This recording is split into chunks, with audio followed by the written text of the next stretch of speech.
The British officer's secretary sent word to the Maharaja through the Diwan that the Durai himself did not have to kill the tiger.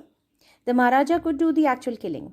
What was important to the Durai was a photograph of himself holding the gun and standing over the tiger's carcass. Carcass means dead body. Durai is a Tamil word which means Lord or God. So here Lord Durai was referred to the British officer. So the British officer sent a message to Maharaja that that was okay for him not to kill the tiger, but he wanted to get himself photographed with the dead body of the tiger, with the carcass of the tiger, which the Maharaja would kill, because that was a kind of fashion that time, flaunting such photographs to show off their bravery. You might have seen such photographs in museums and all. But the Maharaja would not agree even to the proposal. That proposal also he did not agree to.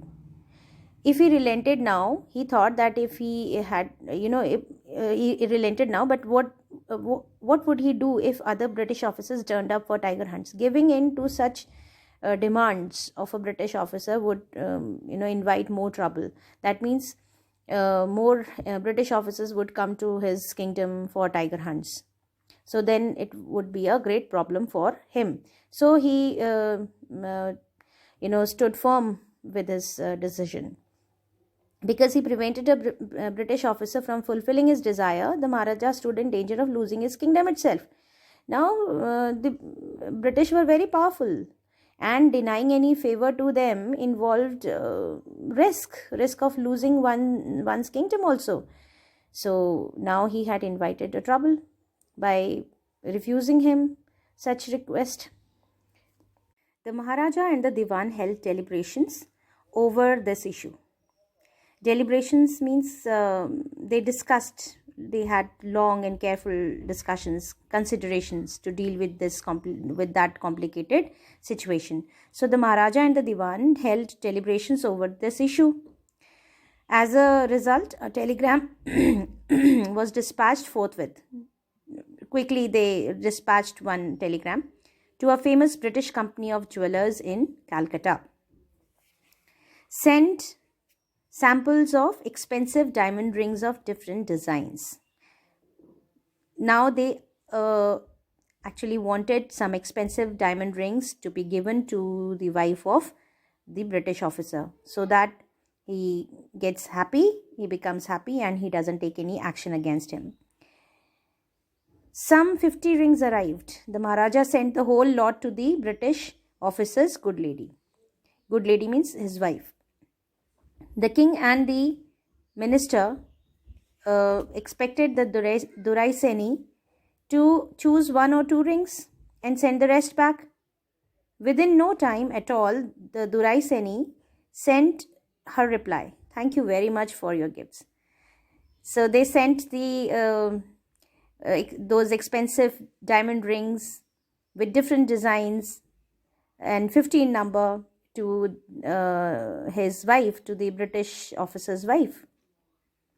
And they thought that she might take 1 or 2. But the lady proved to be greedy, and she kept all of them and sent just a note of thanks to him.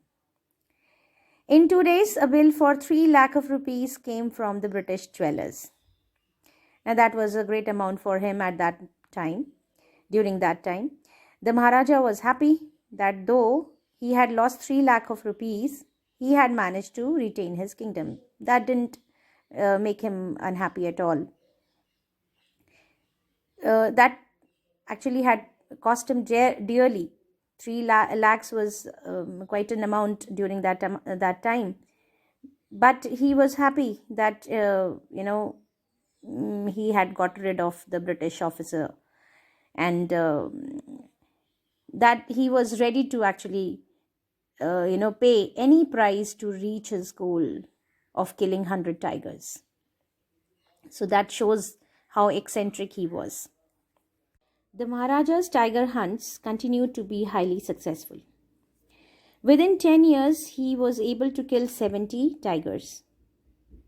So many tigers, 70. Within 10 years, he killed 70 tigers. And then an unforeseen hurdle brought his mission to a standstill. And then unforeseen means unexpected. Hurdle. Something happened which stopped his mission completely. The tiger population became extinct. And what was the reason? The tiger population became extinct in the forests of Pratibandhapuram. There were no more tigers in the forests of Pratibandhapuram. Who knows whether the tigers practiced birth control or committed harakiri? Harakiri is a kind of suicide done by Japanese samurais. Or simply ran away from the state because they desired to be shot by British hands alone. Now the author has used some irony in these lines. As if the tigers were not reproducing anymore. Not reproducing their offsprings, or they had committed suicide, or they just had run away from the state because they did not want to get killed anymore by the king but only by the British. But what was the actual reason?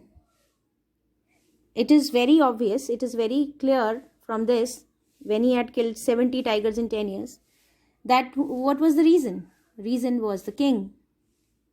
The reason of their extinction in the state was only the eccentricity of the king. One day the Maharaja sent for he was not realizing it. That was the irony. Nobody was realizing it. One day the Maharaja sent for the Diwan. He called his minister. Diwan Sahib, aren't you aware of the fact that 30 tigers still remain to be shot down by this gun of mine? He asked, brandishing his gun. He was waving the gun, showing off his gun, or maybe aiming at him, as if he should know that he had to arrange for another 30 tigers. Shuddering at the sight of the gun. Shuddering means trembling, totally, terrified. The Diwan cried out, Your Majesty, I'm not a tiger. When he was aiming at him. Now here he has added some humor. So you have to understand it. So he was aiming at him and he said, Diwan Sahib, aren't you aware of the fact that 30 tigers will remain to be shot down by this gun of mine? Your Majesty, I'm not a tiger. Which idiot would call you a tiger? No, and I'm not a gun. You are neither tiger nor gun, Diwan Sahib. I summoned you here for a different purpose. I have decided to get married. The Diwan began to babble even more. Babble means he was talking in a silly manner. Your Majesty, I have 2 wives already. If I marry you... Don't talk nonsense. Why should I marry you? What I want is a tiger. So here we can make out that he was surrounded by some people who could not think rationally. And those were the, quite important ministers of his kingdom. Your Majesty, please think it over. He said, don't talk nonsense. Why should I marry you? What I want is a tiger. He said that very clearly that he wanted a tiger. Now he is taking it in some other sense. Your Majesty, please think it over. Your ancestors were married to the sword.